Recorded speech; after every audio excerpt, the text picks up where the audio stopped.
Hey everyone, welcome to Gupta tuition classes. आज की class में class 6 maths perimeter and area का पेज नंबर 132 का हम लोग क्वेश्चन नंबर 5 सॉल्व करेंगे।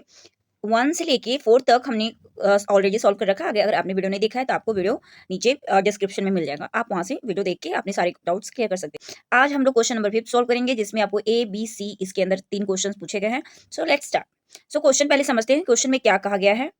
तो क्वेश्चन में है बच्चों कि a piece of string is 36 centimeter long. What will be the length of each side if it is used to form a square? पहली बार में आपको स्क्वायर बनाना है, दूसरी बार में आपको ट्रायंगल बनाना है और तीसरी बार में हेक्सागोन बनाना है। ठीक है, तो ये स्ट्रिंग है। ठीक, इसकी लंबाई कितनी है? 36 सेंटीमीटर दिया हुआ है आपको। ठीक है बच्चों, आपको क्या करना है, उसको एक स्क्वायर बनाना है। इस 36 का हमें एक स्क्वायर बनाना है। तो ये पूरी स्ट्रिंग ही है, यानी इसकी पेरीमीटर हमें पता है, पूरी पेरीमीटर इसकी पता है। तो पेरीमीटर का क्या होता है हमारा? 4 इंटू साइड होता है। और हमें इसका पता है कि सारे साइड्स क्या होते हैं? इक्वल होते हैं।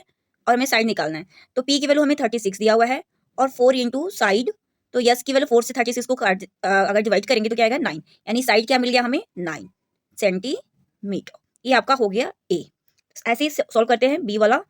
बी क्वेश्चन में आपको कहा है कि आपको क्या बनाना है? ट्रायंगल बनाना है जिसके सारे साइड्स क्या हैं? इक्वल हैं, उसी 36 सेंटीमीटर जो आपकी स्ट्रिंग है उसी से। ठीक है, अब इसके सारे साइड्स अगर इक्वल हैं तो इसका यानी कि अगर इसका एक्स है, इसका भी एक्स है, अगर इसका भी एक्स है, इन तीनों का सम यानी कि X plus X equal to 36 यही होता है। क्योंकि किसी भी शेप का अगर हमें पेरीमीटर निकालना होता है तो पेरीमीटर में हम सारे उसके साइड का सम करते हैं, तो आंसर उसका पेरीमीटर हमें मिल जाता है। तो तीनों का साइड क्या है? एक्स है, तो 3x हो जाएगा इक्वल टू 36। तो x की वैल्यू हमें निकालनी है, तो हम 36 से 3 से डिवाइड कर देंगे, हमें x निकलेगा 1 and 2। x की वैल्यू हमें निकली यानी 12 सेंटीमीटर। ये हमारा सेकंड क्वेश्चन यानी बी हो गया। यानी सारी साइड कितने होंगे? 12 12 एंड 12। आई होप आपको ये अच्छे से समझ में आ गया। नाउ क्वेश्चन सी करते हैं इसका।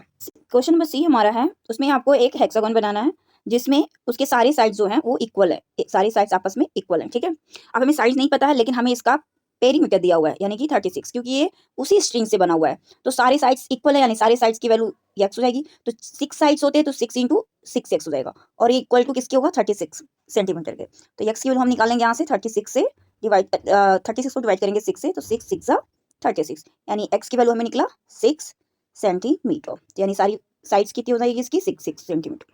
ठीक है, आई होप आपको अच्छे से समझ में आ गया। अभी हम लोग करते हैं क्वेश्चन 6। खेत है जिसकी लेंथ जो है 230 है और उसकी ब्रेथ 160 है। इसके चारों तरफ ऐसे फेंसिंग करनी है, तो उसको कितना रोप लगेगा? और उसको 3 राउंड का करना है, 1 राउंड 2 राउंड 3 राउंड का करना है। ठीक है, तो सबसे पहले हम एक रेक्टेंगल बना लेते हैं। इसका वैल्यू दे देते हैं 230 इसकी लेंथ है और 160 इसकी मीटर क्या है? इसकी ब्रेथ है। ठीक है, आप इसको आपको पहले फेंसिंग करनी है इसके चारों तरफ, तो हम निकालेंगे पेरीमीटर। फॉर्मूला क्या लगाएंगे? 2l plus B, as you know. तो 2l प्लस बी क्या है? 230 प्लस 160 क्या हो जाएगा? ये 2 इंटू